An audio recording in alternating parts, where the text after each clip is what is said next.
देखिए, जिस तरह से अरविंद केजरीवाल जी राजनीति बदलने के लिए निकले, मेरे जैसे छोटे किसान परिवार का बेटा आज अरविंद जी की राजनीति में इतनी बड़ी जिम्मेदारी का एहसास करवाते हैं, यह अपने आप में बहुत बड़ी बात है। मित्रों, सवाल ये है કે જ્યારે હું ખેડૂતો માટે અવાજ ઉઠાવતો હતો, આઉટસોર્સિંગ કર્મચારીઓ માટે અવાજ ઉઠાવતો હતો, ખેડૂતો તો મારા દિલના પ્રાણ છે। સેંકડો ખેડૂતો એક આશાની ઉમ્મીદ લઈને બેઠા હોય, મારા સ્ટુડિયો આવતા હોય। એક નાની ઉંમરમાં ઈશ્વરે મને ખૂબ મોટી જવાબદારી ચેનલ હેડ બનાવીને પણ આપી હતી, પણ કંઈક ખૂટતું હતું। હું સંપૂર્ણ આધ્યાત્મિક જીવ છું, કર્મના સિદ્ધાંતમાં માનું છું।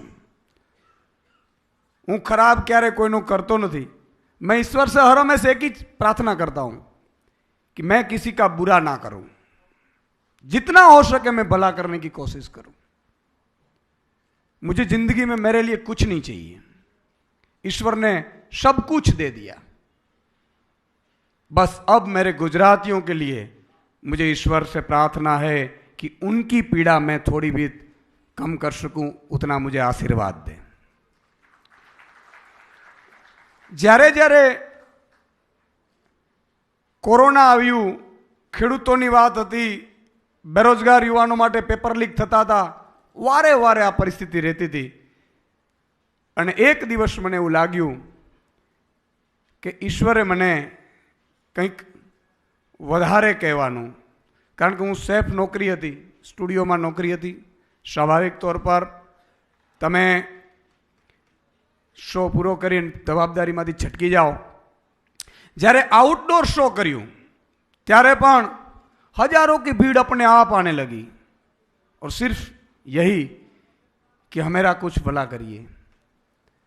ત્યારે મેં વિચાર કર્યું કે ટોચ ઉપર હતો, મને ઘણા બધા એવું કહેતા હતા કે તમે મૂર્ખ છો, ટોચ ઉપર છો, પણ જે દિવસે મેં નક્કી કર્યું કે મારે સેફ નોકરી છોડી દેવી છે અને એકવાર મારે જોવું છે કે ખરેખર ગુજરાતની જનતા માટે આપણે શું કરી શકીએ। મેં જ્યારે રાજીનામું આપ્યું, ભાઈ શ્રી ગોપાલભાઈ અને ગુલાબસિંહજી બંને મારી પાસે આવ્યા। અરવિંદજીનો ફોન આવ્યો कि सुदान आपको राजनीति में आना चाहिए। मैंने कहा कि साहब, मैंने तो जिंदगी में मेरे कोई परिवार में सरपंच तक नहीं बना है, और राजनीति में क्यों? तब अरविंद जी ने कहा कि देखो, अगर आप शो चलाते हो, आप आवाज तो उठाओगे, लेकिन ये निर्भर सिस्टम आपको वो काम करके नहीं देगी जो करना चाहते हैं, इसलिए सिस्टम में जाना पड़ेगा। अरविंद जी ने कहा कि देखो, अगर मैं राजनीति में नहीं आता तो आप मुझे बताओ कि क्या दिल्ली की अच्छी स्कूलें होती? आप एक बार स्कूलें देख लीजिए, मोहल्ला क्लिनिक देख लीजिए। मैंने देखा भी, वहां जाकर देखा, और तब मैंने तय किया कि ठीक है, मैं राजनीति में आना नहीं चाहता हूं। राजनीति हर हमेशा अच्छे लोगों की मजबूरी होती है, राजनीति शौक नहीं होता है। और उस दिन अरविंद जी ने भी यही कहा कि देखो, मैं भी इनकम टैक्स कमिश्नर था इस सुदान, मैं भी अच्छी खासी जिंदगी जीता था, लेकिन वो मेरे परिवार तक सीमित होती। आज मैं दिल्ली के लिए कुछ कर सकता हूं। क्यों? महिलाएं के लिए बस सुविधा फ्री कर सकता हूं, अच्छे बच्चे पढ़ते हैं। एक ऑटो वाला बच्चा जब पढ़ के बहुत बड़ा बनता है तो मुझे कितना आशीर्वाद मिलते होंगे। तुझ जैसे लोगों को राजनीति में आना पड़ेगा। और तब मैंने तय किया कि मैं राजनीति करूंगा। राजनीति मेरा शौक नहीं, मेरी मजबूरी है। गुजरात की जनता की पीड़ा मुझसे देखी नहीं गई, इसलिए मुझे आना पड़ा। मैंने पहले भी कहा कि मैं कर्म के सिद्धांत में मानता हूं। मैं कहीं आज तक जब भी मैंने पत्रकारिता की, तब भी मैं मुद्दों की पत्रकारिता करता था। किसानों की एक कॉलम जो न्यूज नहीं छापते थे, मैंने ऐसे कितने सैकड़ों सौ किए होंगे। किसानों की आवाज बनने की कोशिश की, बेरोजगारों की आवाज बनने की कोशिश की, महिलाओं की जिस तरह से सुरक्षा व्यवस्था है उसकी आवाज बनने की कोशिश की, व्यापारियों की आवाज बनने की कोशिश की, श्रमिक मजदूरों की आवाज बनने की कोशिश की, सबसे बड़ा आउटसोर्सिंग कर्मचारियों की आवाज बनने की कोशिश की। मुझसे जितना हो पाता था मैंने किया, लेकिन एक लक्ष्मण रेखा होती है, आप वहां न्यूज चला सकते हैं, ऑर्डर नहीं कर सकते। और सिस्टम इतना सड़ा हुआ है कि सिस्टम को साफ करने के लिए, गंदगी साफ करने के लिए आपको गंदगी में उतरना पड़ता है। और तब मुझे अरविंद जी ने कहा कि देखो, गंदगी अगर साफ करनी है तो आपको कीचड़ में उतरना पड़ेगा, चाहे आपको जो भी लोग गालियां दे, मुझे भी देते हैं, लेकिन ये लोग जो गालियां देते हैं ना, वो पॉलिटिकल पार्टी वाले होते हैं। जनता कभी गालियां नहीं देती, वो तो सिर पे बिठाती है। मुझे भी दिल्ली में देख लीजिए आप। और तब मैंने तय किया कि मैं राजनीति में आऊंगा। आज मेरी माता जी यहां बैठी है। मैं सामान्य किसान परिवार में से आता हूं। मेरा छोटा सा गांव है। मैं पढ़ा लिखा, मेरे बापूजी ने मुझे बहुत पढ़ाया। मेरा बापूजी माताजी के भक्त थे। नवरात्रि के 9 दिन वो पूरे माताजी के मंदिर में बैठकर दिया जलाकर 9 दिन सालों से प्रार्थना करते थे। और उनके जाने के बाद जब उनकी डेथ हुई तब उन्होंने कहा था, मैंने तो तब भी तय कर लिया था, मैं रिजाइन रखकर चला गया था कि मुझे मेरे पापा की सेवा करनी है। लेकिन उस दिन एक दिन उन्होंने मुझे कहा, तुझे वापस जाना, गांव से तुझे वापस अहमदाबाद जाना है। मैंने कहा कि मैं बापूजी जाऊंगा, मैंने रिजाइन रखा है, वो एक्सेप्ट नहीं किया है, मैं छुट्टी पे हूं। जब उनकी देहांत हुई तब उन्होंने कहा कि तुझे वापस जाना है, मुझे वचन दे। मैंने उनको वचन दिया था कि मैं वापस जाऊंगा, मुद्दों की पत्रकारिता करूंगा। और आज मैं उनको मिस करता हूं, लेकिन उनका आशीर्वाद मेरे पे हर हमेशा, माँ मोगल माँ, कामई माँ, सोनल माँ और द्वारकाधीश का आशीर्वाद मेरे पे। मुझे पता नहीं दोस्तों, लेकिन कोई ऐसी अदृश्य शक्ति है जो मुझे सपोर्ट कर रही है।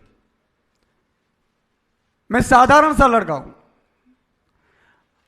मैंने कहा कि पत्रकारिता आने के बावजूद एक शो इतना चले कि लाखों लोग आपको प्यार करें, यह कभी हो नहीं सकता, लेकिन यह हुआ।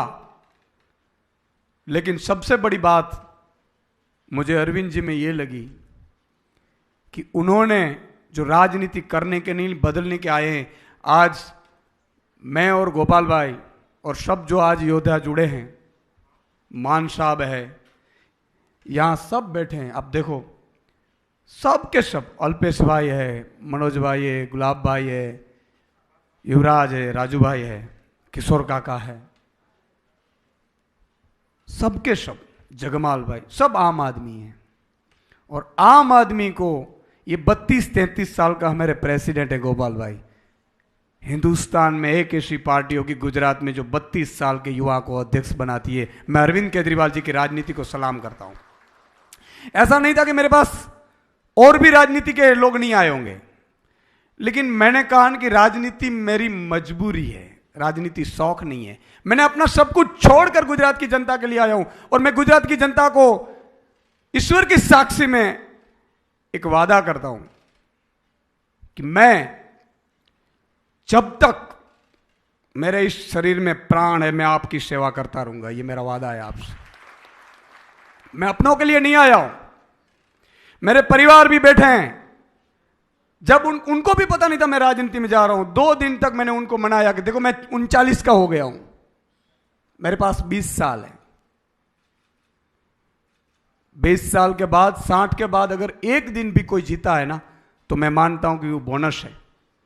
ईश्वर बार बार मनुष्य अवतार नहीं देता है। इस धरती पर हम आए, कुछ कर कर जाना है। मैंने उन लोगों को कहा कि अगर मुझे कुछ हो जाता है तो आप क्या करोगे? उससे अच्छा है मुझे जनता के सेवा के लिए अनुमति दीजिए। मैं किसानों की, बेरोजगार युवाओं की, इनकी पीड़ा मुझे देखी नहीं जा सकती। मैं रात में दोस्तों, किसान जब आते थे मेरे स्टूडियो पे, 50-50, 100-100 लोग डेली आते थे छोटी छोटी समस्याएं लेकर। सब तो मैं करवा नहीं सकता था, सरकार थी दूसरी, लेकिन रात को कभी मैं रो पड़ता था। मैंने रात को, मेरे पेन और बुक मेरे पास रहती थी, रात को 3-4 बजे जब मैं उठ जाता था तो मैं लिख लेता था, एक पॉलिसियां लिखता था, health policy, education policy, anti corruption policy, agriculture policy, किसानों के लिए क्या कर सकते हैं, ये मैं लिखता था।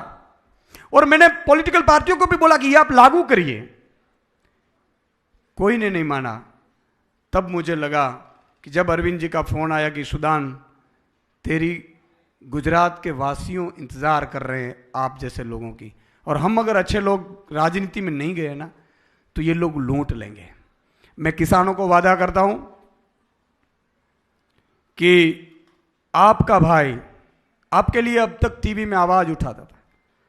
अगर ईश्वर ने कहा, ईश्वर ने चाहा, माताजी ने चाहा और एक किसान पूरे गुजरात के एक हो गए और आपने वोटिंग की, व्यापारियों आपको भी मैं कहता हूं, आपने व्यापारी बनकर वोटिंग की, बेरोजगार युवाओं अगर बेरोजगार युवा बनकर वोटिंग की, महिलाएं, माता बहन बेटियां अगर माता बहन बेटियां बनकर दोनों पक्ष को भूलकर आम आदमी के लिए वोटिंग की, मैं आपको आश्वासन देता हूं कि 75 साल में अगर गुजरात में कुछ नहीं हुआ है, अगर ये 5 साल में अरविंद जी की अगुवाई में जो कर ना दिखाऊं तो मैं राजनीति छोड़ दूंगा, आपको मैं ये गारंटी देता हूं। मेरे लिए कभी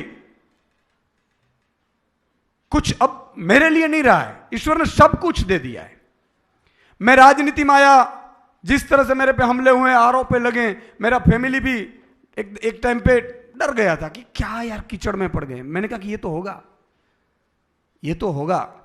अगर भगत सिंह, राजगुरु, सुखदेव ये बोलते कि नहीं नहीं ये तो चलेगा, तो आज देश के लिए जो आग लगनी चाहिए वो आग नहीं लगी हुई। महात्मा गांधी अगर सोचते कि मैं तो साउथ अफ्रीका में अच्छा खासा कमा रहा हूं, मुझे इंडिया जाकर क्या करना है, सब गुलाम है, सालों से चलता आ रहा है, तो शायद देश आजाद तो होता लेकिन लेट होता।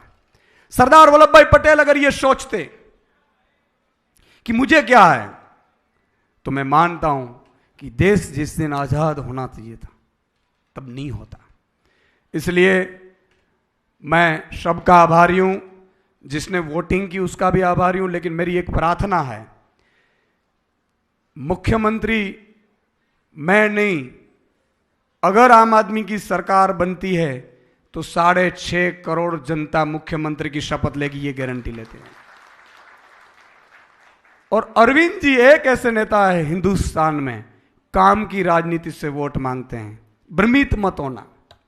अरविंद जी को गालियां देते हैं, मुझे गालियां देते हैं, गोपाल भाई को देते हैं लोग, पॉलिटिकल पार्टी वाले, उससे कोई फर्क नहीं पड़ रहा है।